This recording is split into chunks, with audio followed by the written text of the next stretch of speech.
So, Fred, may I call you Fred? Yes, of course. Thank you. You call me Esther.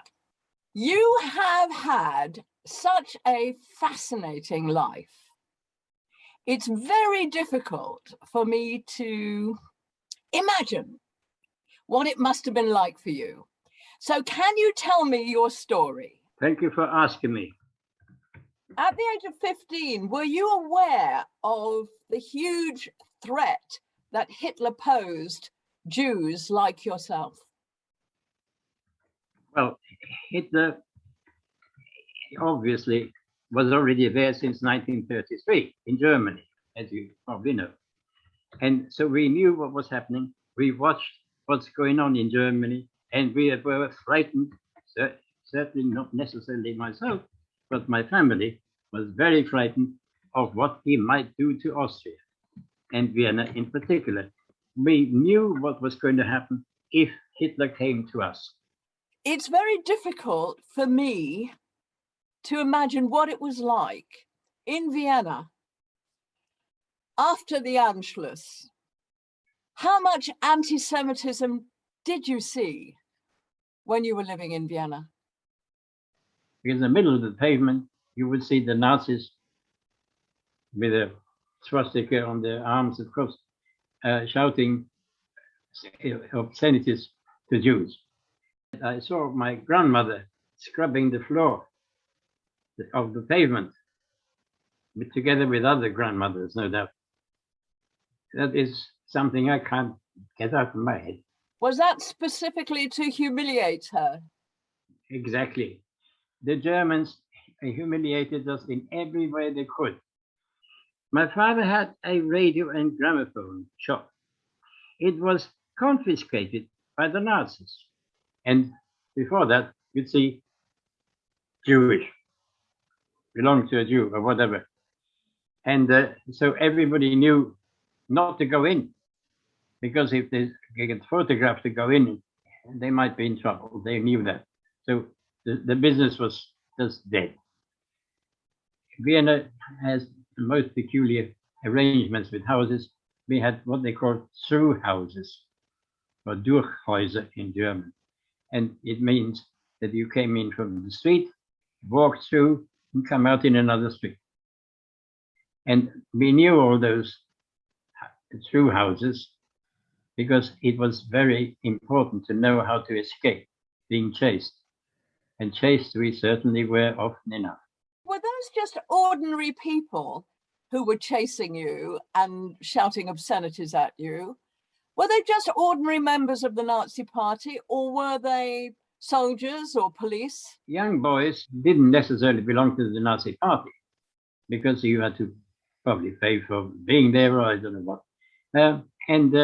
It didn't occur to me, or probably anybody else, if you belonged to it or not. They were just Nazis, full stop. Then what happened? My mother kept a book in which she entered all the names of the family, the wider family, and the friends that she had, and of people who knew that they were taken away. And it came to 74, quite a lot.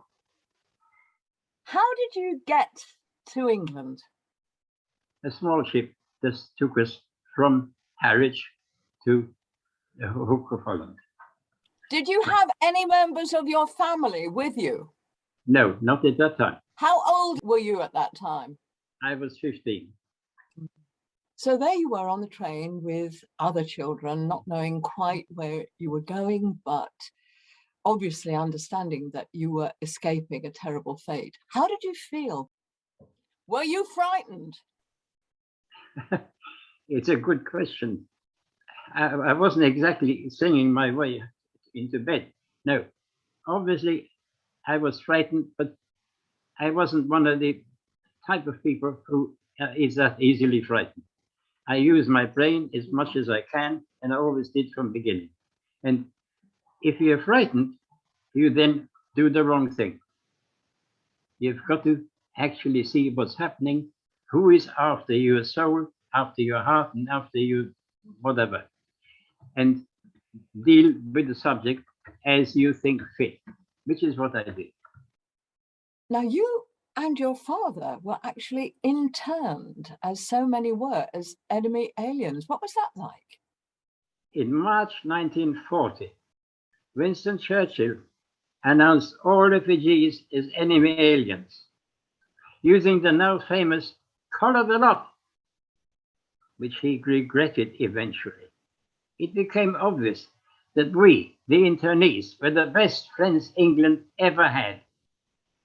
Taking this into account, the war would have ended sooner due to the immense contribution by the Jewish people, and above all, we would not have lost 6 million Jews, including members of our family and friends.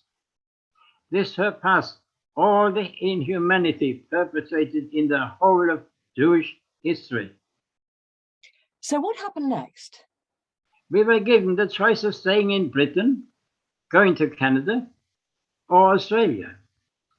I decided to go to Canada, as we had friends across the border in New York with whom I wanted to get in touch to tell my parents that I was on the way. We were placed in different parts of the ship, separated by a timber gate.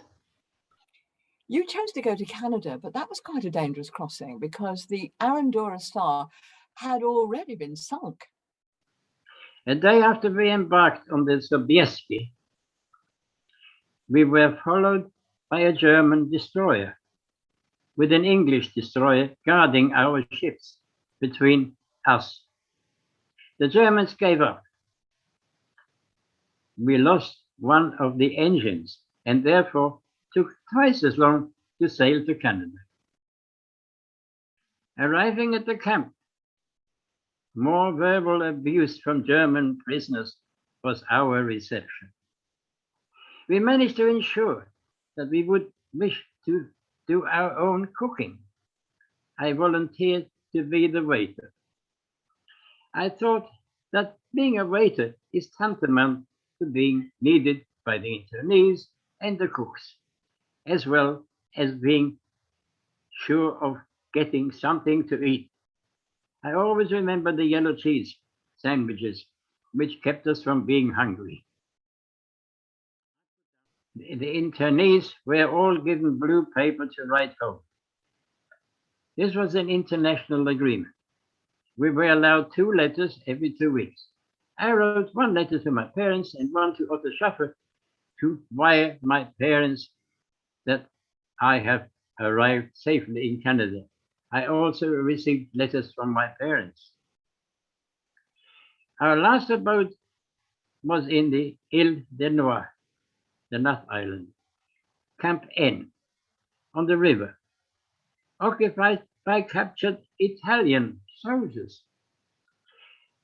They lived on homemade spaghetti, which also became our mainstay.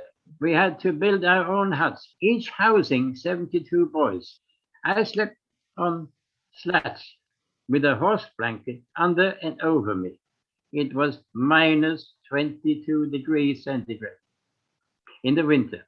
Spring and summer 1941, I was felling trees in Canada, which hardened me for a long time. I left Canada in July 1942.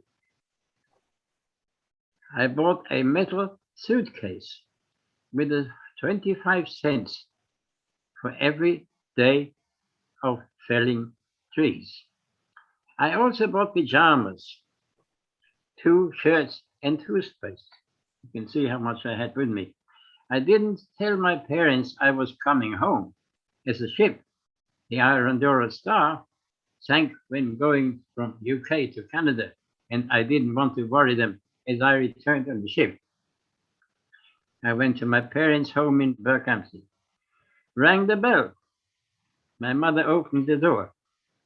Can you describe being reunited with your mother when you found her, not having told her, you never told her you were on your way, and when you stood outside the door and she opened the door?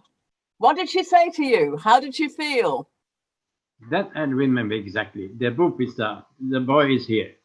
You are extraordinarily resilient, Fred, and it's amazing to hear your story. Thank you so much.